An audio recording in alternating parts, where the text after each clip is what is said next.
Salam sejahtera, kita bertemu lagi di channel ini dengan satu lagi kenyataan di mana Ceta dan anak sulung bakal diisytiharkan muflis oleh Mara.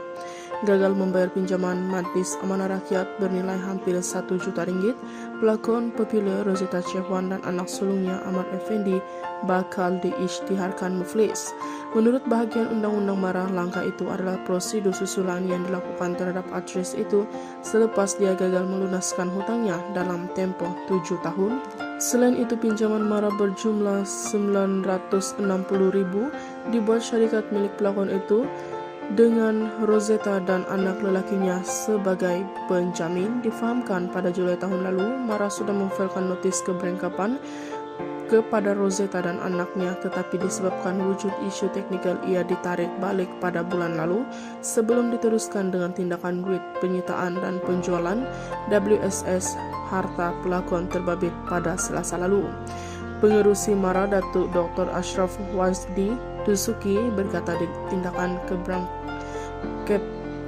kapan kalian ini hanya akan dihentikan jika Rosetta membayar sepenuhnya pinjaman itu. Susulan Mara tidak lagi memberi pelanjutan tempo pembayaran hutang terbabit selepas mahkamah membuat keputusan muktamad mengenainya. Tindakan itu adalah proses sama yang diambil Mara terhadap mana-mana peminjam yang enggan atau gagal melunaskan hutang mereka seperti terkandung dalam perjanjian ditandatangani.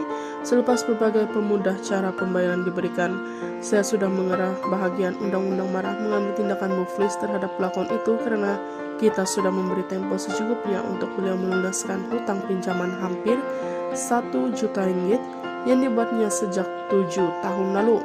Tiada siapa boleh menghalang tindakan Mara ini kerana ia perintah mahkamah. Sebenarnya, kita tidak sewenang-wenangnya mengambil tindakan terhadap peminjam dan culas atau membeli bulu dalam tindakan dilakukan.